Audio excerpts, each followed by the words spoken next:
Hola a todos.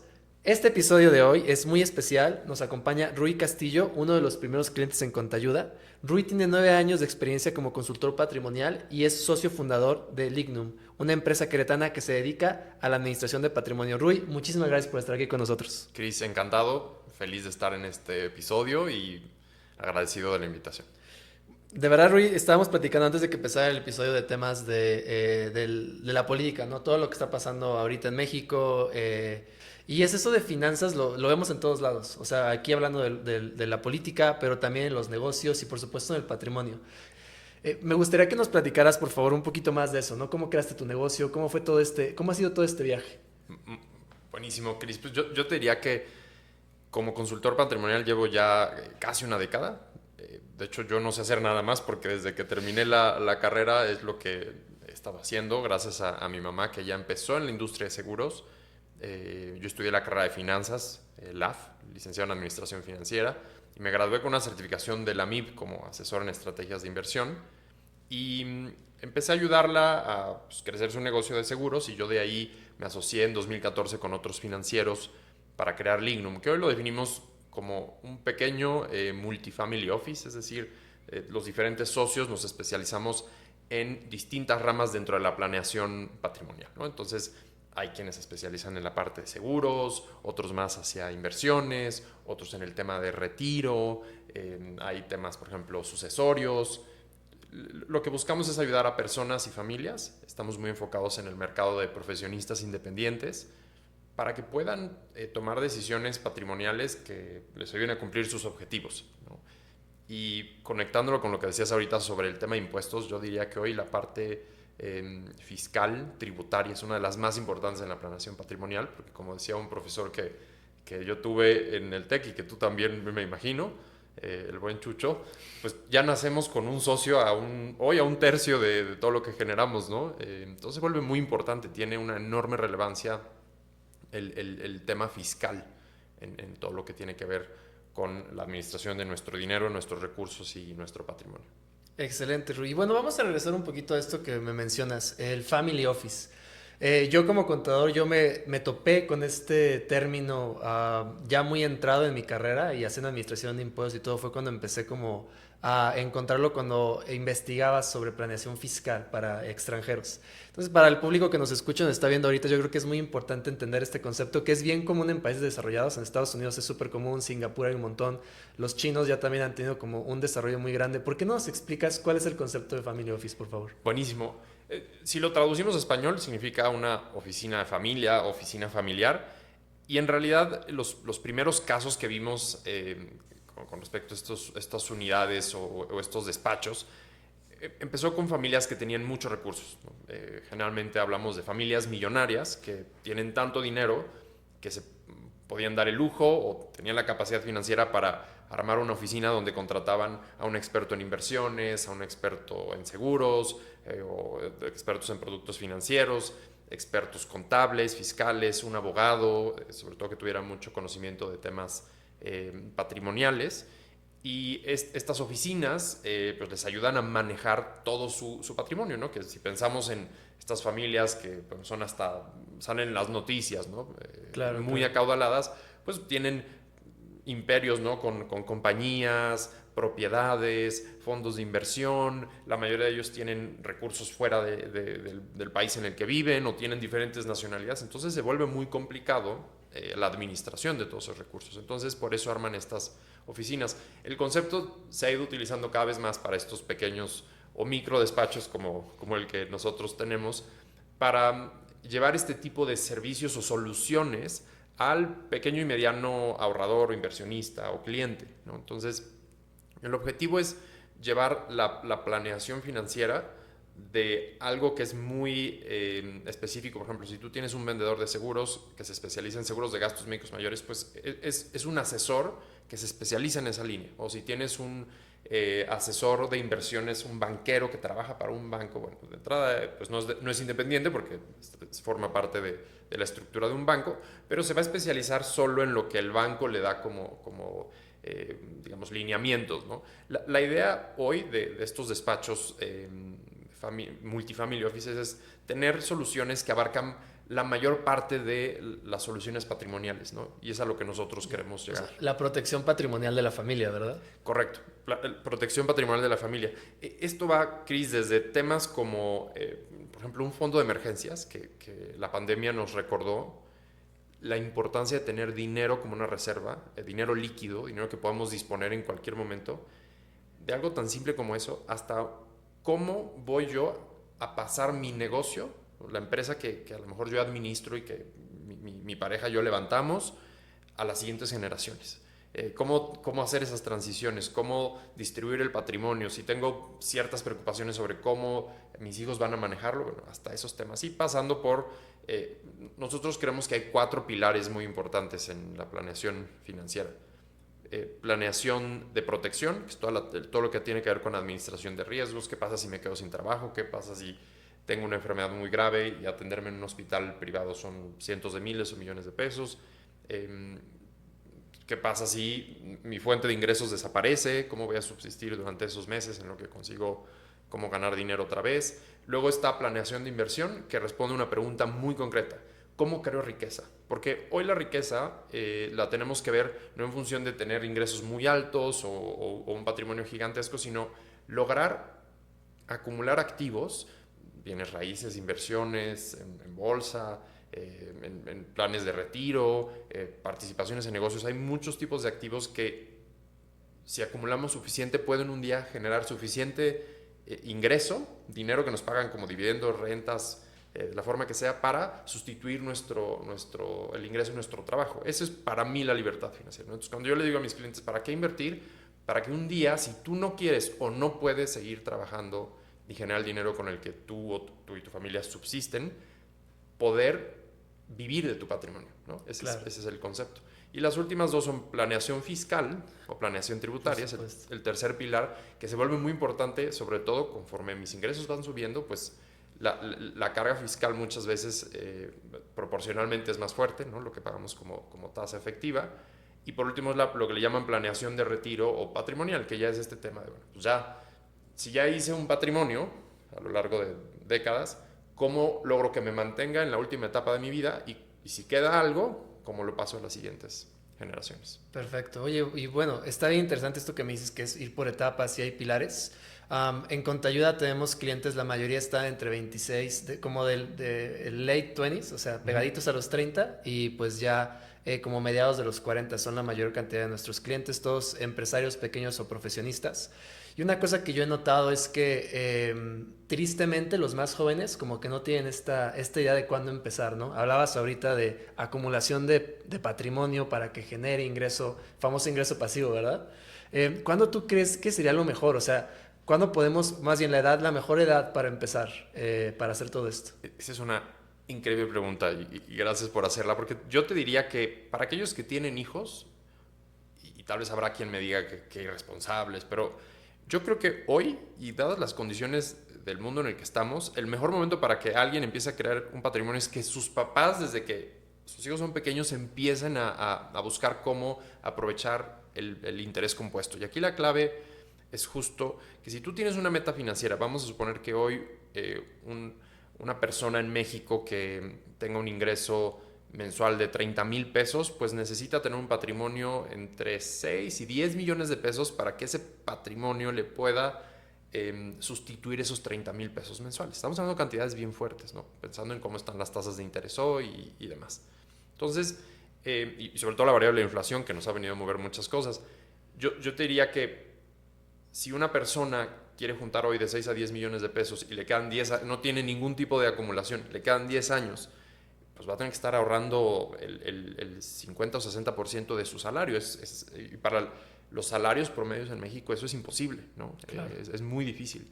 Pero, ¿qué sucede si esta persona, sus papás, cuando este trabajador o trabajadora que gana 30,000 pesos, cuando tenía 5 o 10 años, sus papás hubieran empezado a separar 100 pesos a la semana, 500 pesos al mes, 1,000 pesos mensuales, y lo invierten de una forma inteligente, con tasas interesantes, con crecimiento real por arriba de inflación y en un efecto compuesto, se vuelve mucho más fácil lograrlo. O sea, es que es impresionante. Si uno le da décadas al capital, el efecto compuesto es tremendo. Claro. O sea, estamos hablando de que si yo le doy 40, 50 años a un peso para crecer a un 10% anual, ese peso se puede multiplicar más de 10 veces. Pero si solo le doy 10, 15, 20 años, pues a lo mejor lo multiplico una vez o dos veces. Entonces, yo diría que para los que están jóvenes, el mejor momento era ayer, o sea, es decir, ahora. Y no necesitan ser cantidades fuertes. Hoy hay plataformas como GBM, está CETES Directo. En realidad ya hay muchísimas formas de poder invertir en mercados accionarios, en mercados financieros y en mercados inmobiliarios desde cantidades pequeñas. Entonces la excusa creo que no, para mí no son válidas, porque incluso hay casos de personas que con poco ingreso, pocos recursos logran ir haciendo esos pequeños separados, ¿no? Pero el chiste es aprovechar el tiempo, esa es la clave. Claro, y pues para todos los que nos escuchan que tienen hijos, ir planeando, ¿verdad? Como también para que tu hijo pueda, pues, cuando ya empiece su vida profesional, pues agarrar el suelo corriendo. Y por ejemplo, ahí nosotros tuvimos unos casos donde, bueno, es bien común, ¿no? Que el papá me dio de alta para el RFC, que no sé qué, que usualmente lo hacen a lo mejor como una especie de estrategia de reducción de tasas impositivas. Pero nosotros hemos visto que si se hace bien, se puede incluso hacer para que el hijo empiece a desarrollar un historial crediticio. O sea, si el hijo tiene 18 años y todavía le queda pues terminar la prepa y a lo mejor unos 5 o 6 años de carrera, y tú como papá lo das de alta, empiezas a pasarle ingresos para allá, para el tema fiscal, para reducción de tu tasa, sí, pero si lo haces de manera constante y cuidándolo, tu hijo puede salir con un historial bancario gigantesco. O sea, si quiere emprender, si quiere una beca para el extranjero, alguna cosa así, es mucho más probable, ¿no? O sea, esto es una manera de usar los impuestos para generarle ese como patrimonio intangible financiero al hijo. Y pues es una anécdota de cómo hemos visto que usan los impuestos o podemos utilizar el tema fiscal para aprovechar la creación de ese patrimonio. ¿Tú podrías contarnos alguna anécdota donde tú viste como el uso de impuestos o la aplicación de algún tema fiscal que apoyó a alguno de tus clientes o a ti mismo? Por supuesto, y eso es algo en lo que ustedes con tu ayuda me ha ayudado mucho. Si mi objetivo es acumular un patrimonio, hay muchas disposiciones o leyes que lo que promueven es que un mexicano, una mexicana, acumulen para su retiro, por ejemplo, ¿no? Porque sabemos que México se está volviendo un país viejo en el sentido que cada vez más proporción de la población pues está envejeciendo, ¿no? Y va a ser un problema grave hacia 2040, 2050, que la mayor parte de la población mexicana va a estar arriba de 60 años. Entonces, creo que de hecho le ha faltado al Estado promover todavía esto más, pero hay un caso muy concreto que nosotros lo hemos podido impulsar con muchos clientes y es el artículo 151, fracción quinta de la ley del ISR, dice que tú puedes hacer aportaciones complementarias, por ejemplo, a tu Afore o a cuentas especiales de ahorro para el retiro o la versión que muchas personas ubican, los PPRs, planes personales de retiro. Y tú puedes hacer deducible hasta el 10% de tu ingreso o un tope, que está en UMAS, no me acuerdo ahorita bien cuántas sumas son, pero según yo ronda ahorita como 160,000 pesos, lo que sea menos, ¿no? Ese es un incentivo bien interesante porque al final lo que te permite es meter ahorro en un vehículo financiero con instituciones que están completamente reguladas y aprobadas en México para hacerlo, tener un rendimiento compuesto, ese crecimiento dentro del vehículo es libre de impuestos porque digamos no hay retiro, sino que hay un diferimiento y las aportaciones que yo voy haciendo, bueno, pues a lo largo, por ejemplo, ahora de 2022, pues las podré aprovechar en 2023 en la declaración anual, ¿no? Entonces, eso es algo que muchos mexicanos no saben, sobre todo los que están en sueldos y salarios, que ahí ya les hacen las retenciones desde la persona moral, que significaría mayores devoluciones, ¿no? Para personas físicas con actividad empresarial o algunos otros regímenes, que no es el caso de Reciclo, también pues, puede significar saldos a favor más grandes o una menor cantidad de impuestos a pagar, ¿no? Entonces, ese es un caso muy concreto, pero hay tantas áreas donde una buena planeación fiscal puede optimizar la parte del patrimonio en fideicomisos, por ejemplo, para capitales más grandes, algo que sabemos que ahorita se está haciendo mucho, por ejemplo, en las familias que tienen la posibilidad de a lo mejor mandar montos más fuertes de recursos al extranjero. Bueno, los vehículos que antes se usaban mucho, estos fideicomisos familiares no sé, por ejemplo, en paraísos fiscales y eso ya no se recomienda mucho por cómo ha cambiado la ley. Por ejemplo, las pólizas de seguro son muy efectivas porque es pólizas de seguro extranjeras donde se puede invertir ahí el patrimonio y comprar acciones y diferentes tipos de instrumentos y como está hoy la ley en México, pues te permite hacer movimientos en tu cartera sin que eso genere una obligación fiscal, ¿no? Entonces, este tipo de conocimiento se vuelve bien importante y hace diferencias enormes, ¿no? Entonces... Oye, está súper bien y bueno, aquí me empiezan a botar muchas ideas en la cabeza, ¿no? Family Office, planeación patrimonial, cuentas en el extranjero, ahorro. Todas estas parecen cosas pues más bien reservadas para el top 1% de la población mexicana, pero tú dirías que se pueden aprovechar uno siendo emprendedor, empezando su camino como profesionista independiente o incluso, para dar un poquito de contexto, sueldos y salarios, las personas que tienen un empleo y reciben un sueldo y le descuentan el impuesto. Por supuesto, es la maravilla de la tecnología. O sea, si yo voy 10 años atrás, 20 años atrás, muchos de estos instrumentos, bueno, comprar CETES, Cris, o sea, antes de que crearan CETES directo, tú tenías que ir a una institución y había bancos, bueno, hay bancos que todavía para que a través de ellos compres CETES te piden 100,000, 500,000 pesos, 1,000,000 de pesos para comprar CETES a través de su plataforma. La tecnología ha permitido democratizar el sector financiero y hoy yo te diría que desde 500 pesos, 1,000 pesos, 1,500 pesos mensuales, un mexicano, una mexicana pueden tener acceso a este tipo de productos y servicios. Excelente, Rui. Pues hablemos de la tecnología, ¿por qué no? O sea, hay muchas herramientas que nos ayudan a hacer esta planeación, ¿no? Ya mencionabas tú algunas, CETES en directo, GBM Plus. Nosotros en Contayuda, por ejemplo, utilizamos herramientas para automatización de procesos contables, de cálculo de impuestos y de servicio al cliente en impuestos. ¿Tú crees que todas estas herramientas en su conjunto aportan a esta creación del Family Office, que yo diría Family Office personal? Por supuesto. Yo diría que hoy creo que es una piedra angular o un pilar. Por ejemplo, nuestra experiencia como un micro despacho y yo como persona física es, ejemplo, la plataforma que Contayuda nos permite o nos da acceso o viene incluido, ¿no? en el servicio es fenomenal porque te permite consolidar información financiera que es súper, súper importante para tomar decisiones. Al final, esto es algo que aplica desde finanzas personales hasta en corporaciones o multinacionales, ¿no? Necesitas esos datos, esa información financiera bien organizada y bien estructurada para que tú digas, oye, pues este mes no estoy haciendo, a lo mejor no estoy cuidando muy bien la parte de los gastos y no he pedido las facturas que tengo que solicitar porque sé que son deducibles y son gastos del negocio. Y creo que muchas personas hoy o muchos pequeños y medianos emprendedores no se han apalancado, todavía no se han apoyado de la tecnología para mejorar esos procesos, hacerlo más fácil. Porque me da la sensación también, Cris, que pues desde el lado de la autoridad se va haciendo cada vez más complejo. O sea, Claro. las reglas, ahora con el tema de la facturación 4.0, pues es algo que está simbrando no mucho y la tecnología creo que es lo que te ayuda a poder cumplir con lo que tienes que cumplir y Claro, hacerlo claro. sin que te quite mucho tiempo, ¿no? Pues es justo lo que estamos buscando nosotros, ¿no? Tú lo mencionabas, o sea, los bancos súper inaccesibles, ahí sí solamente para el 1%. Y creo que también una buena asesoría fiscal y buen servicio de impuestos muchas veces está reservado para aquellos que pueden pagar 10,000, 20,000 pesos al mes. O sea, si tú eres de esos, puedes tener una estrategia fiscal bien estructurada. Si no eres de esos, pues estás relegado a lo mejor a estrategias mal llamadas estrategias fiscales como compra de facturas, sindicatos, outsourcings. Y bueno, este tema de la tecnología es muy bueno, pienso yo, como ha ayudado a las finanzas y a la contabilidad y obviamente a los impuestos a ser más accesibles para las personas.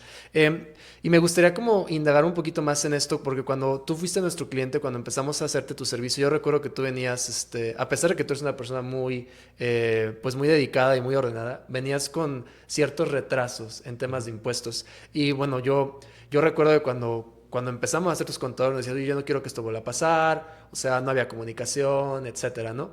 Y pues creo que estas herramientas han ayudado, ¿no? Como para ese tema de comunicación. ¿Cómo dirías tú que es la diferencia, ¿no? O sea, sé que fue hace ya algunos años, pero ese cambio, ¿no? De paradigma y de trabajo. Fue brutal. Creo que una de las decisiones más importantes desde el punto de vista financiero, de negocios, es trabajar con un muy buen despacho contable y fiscal. Creo que hoy es algo fundamental. O sea, para todos los emprendedores, mujeres y hombres de negocio, aquellas personas que estén pensando en emprender lo que sea, algo crítico es la persona o las personas o el despacho o la firma que les va a ayudar con el tema contable. Yo creo que hoy es crítico.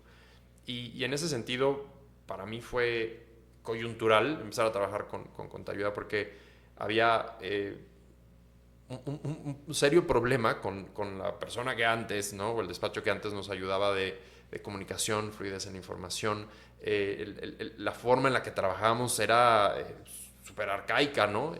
Dependíamos de hacer todavía las cosas en físico, entonces había que llevar documentos y al final creo que cuando trabajas con una firma, con un despacho que tiene sistemas a la hora de trabajar, que tiene tecnología, que tiene controles, que hacen equipo internamente, hace una diferencia enorme porque nos facilita muchísimo el que como contribuyentes y clientes las cosas sucedan. Y yo eso siempre lo digo con contabilidad porque yo soy muy disperso. Cuando son ciertos temas, pues siempre estoy como atendiendo cosas que salen, las urgencias del día a día, ¿no? Y la verdad es que a mí me impresiona como todos los meses están ahí los recordatorios de Contayuda, cuidando los detalles, preguntándome cosas. Y eso hace que finalmente yo haga las cosas de forma correcta, ¿no? Creo que eso es muy, muy valioso y que es de los temas más importantes a la hora de cuidar esta parte de negocio como empresarios, emprendedores. ¿Y creerías, Rui, como para complementar esta respuesta, que excelente, muchas gracias, que también como por tipo de industria, como por tipo de profesión que uno tiene, por ejemplo, tú eres planeación patrimonial, en algún momento vendías seguros cuando ibas a tu mamá, o sea, todo el tema de productos financieros para el retiro. ¿Tú creerías que también, o sea, es clave, ¿no? O sea, para ciertas industrias debe ser más importante ciertos tipos de proveedores, pero para las de ustedes el tema de estar bien asesorados en temas de impuestos y contabilidad, ¿qué tan clave es? Importantísimo. O sea, yo te diría que, por ejemplo, considerándome a mí y a mis socios, pues hay personas que, por ejemplo, son agentes de seguros, hay personas que son promotores de, a lo mejor, fondos de inversión o tienen contratos de distribución de productos financieros, asesores de inversiones autorizados por la Comisión Nacional Bancaria de Valores. Por ejemplo, el entender cómo te aplica, dependiendo a qué te dedicas, la ley, ¿no? O el tema fiscal, cómo tiene repercusiones. Los vendedores de seguros de vida, que hoy hay muchos, digamos, hasta despachos fiscales, expertos patrimoniales, financieros que usan las figuras de seguro porque son jurídicamente un vehículo muy potente en México. Y, por ejemplo, el seguro de vida no lleva IVA, ¿no? Entonces, eso es algo que tú me hiciste ver hace bastante tiempo. Oye, pues al final el seguro de vida no lleva IVA, entonces esto te genera estas ventajas, porque pues, en todo el gasto que ustedes traen sí están pagando IVA, ¿no? Entonces, creo que tener, o sea, al final el impacto fiscal es tan grande hoy en un negocio, que tienes que entender muy bien las particularidades de cómo aplica en lo que tú haces. Porque muchas veces te encuentras con estas oportunidades que la ley misma te da, ¿no? O con características que tú dices, oye, bueno, pues si te enfocas en este tipo de productos dentro de lo que estás vendiendo, pues puedes tener ahí una ventaja, ¿no? Claro. Creo que eso no lo ves a menos que estés trabajando de la mano con alguien que se especializa. Y pues entiendes tus impuestos y obviamente terminas entendiendo el negocio también, ¿no? Por supuesto, claro, ¿no? Perfecto, perfecto, Rui. Oye, pues de verdad muchas gracias por tu tiempo y gracias a todos los que se conectaron para escucharnos el día de hoy. Los invitamos a que se conecten en los siguientes episodios donde continuaremos hablando de retos, buenas prácticas y recomendaciones en finanzas y contabilidad para dueños de negocios como ustedes. Gracias.